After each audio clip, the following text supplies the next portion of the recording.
حضرت مفتی تقی عثمانی صاحب نے اپنے والد کے حوالے سے یہ واقعہ نقل کیا ہے کہ ماضی قریب کے ایک بہت بڑے بزرگ گزرے ہیں جن کا نام ہے شاہ اسماعیل شہید رحمہ اللہ۔ یہ بڑے بزرگ ہیں اور یہ شاہی خاندان کے شہزادے تھے، اللہ کی دین کی خدمت کے لیے نکل پڑے اور بڑی بڑی قربانیاں انہوں نے دی۔ ایک مرتبہ یہ دہلی کی جامع مسجد میں بیان کر رہے تھے کہ اس بیان کے دوران مجمع سے ایک آدمی اٹھا اور اس نے کہا کہ آپ حرامی ہیں، آپ حرام زادے ہیں۔ دیکھیں، حرامی کہا جاتا ہے جو زنا کے نتیجے میں پیدا ہوا ہو، یعنی ولد الزنا ہو، جس کے باپ کا پتہ نہ ہو۔ تو اتنی سخت گالی اور بھرے مجمع کے سامنے، جب ایک معتقدین کا مجمع سامنے بیٹھا ہوا ہے تو شاہ اسماعیل شہید رحمہ اللہ کو ایک شخص نے یہ گالی دی کہ ہم نے سنا ہے کہ آپ حرام زادے ہیں۔ دیکھیے،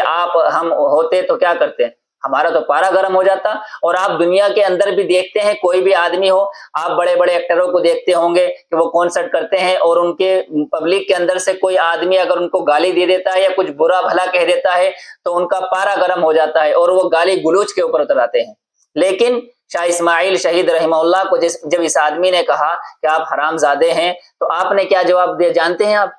تو آپ نے جواب دیا کہ بھائی آپ کو غلط فہمی ہوئی ہے، میری والدہ کا نکاح فلاں آدمی سے ہوا تھا جو میرا باپ ہے، اور میری والدہ کے نکاح کے گواہ آج بھی موجود ہیں۔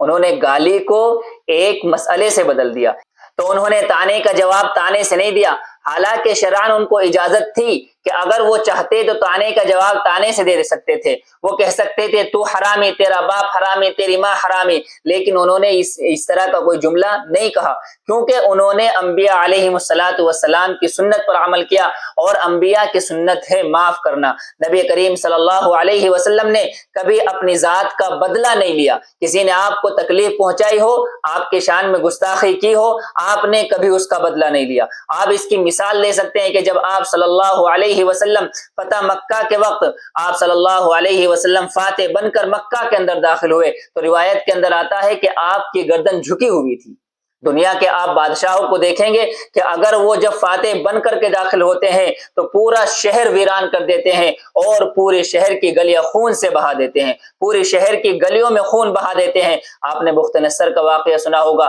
آپ نے ٹائٹس رومی کا واقعہ سنا ہوگا، جو میں نے پچھلی ویڈیو میں بتایا تھا آپ کو کہ پورا شہر، پورا فلسطین برباد کر دیا تھا جب وہ فاتح بن کر داخل ہوئے تھے۔ لیکن جب آپ صلی اللہ علیہ وسلم فاتح بن کر داخل ہوئے اور ان لوگوں کے اوپر داخل ہوئے جنہوں نے آپ کو تکلیف پہنچائی تھی، جنہوں نے آپ کو گالیاں دی تھی، جنہوں نے آپ کا بائیکاٹ کیا تھا، جنہوں نے آپ کا کھانا پانی بات چیت سلام کلام لین دین سب بند کیا تھا، جنہوں نے آپ کو اپنا گھر چھوڑنے پر مجبور کیا تھا، اور جب مدینہ پہنچ گئے تو وہاں بھی ان کو آرام نہیں آیا، بلکہ وہاں تک آپ سے لڑنے کے لیے یہ مدینے تک پہنچے تھے۔ اس کے باوجود جب آپ صلی اللہ علیہ وسلم مکہ کے اندر داخل ہوتے ہیں تو ایک عام اعلان کرتے ہیں کہ سب کو معاف کر دیا، اذهبوا وانتم الطلقاء،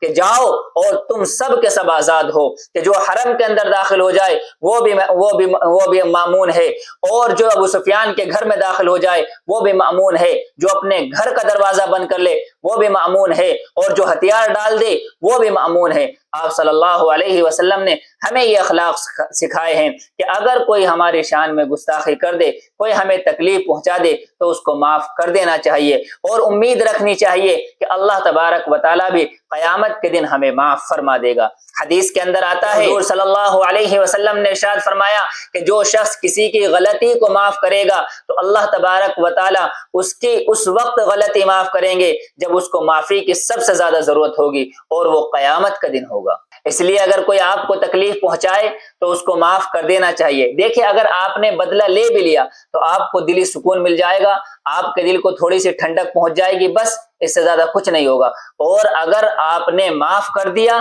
تو آپ کا درجہ بلند ہو جائے گا اور آپ کے لیے جہنم کی آگ ٹھنڈی ہو جائے گی انشاءاللہ۔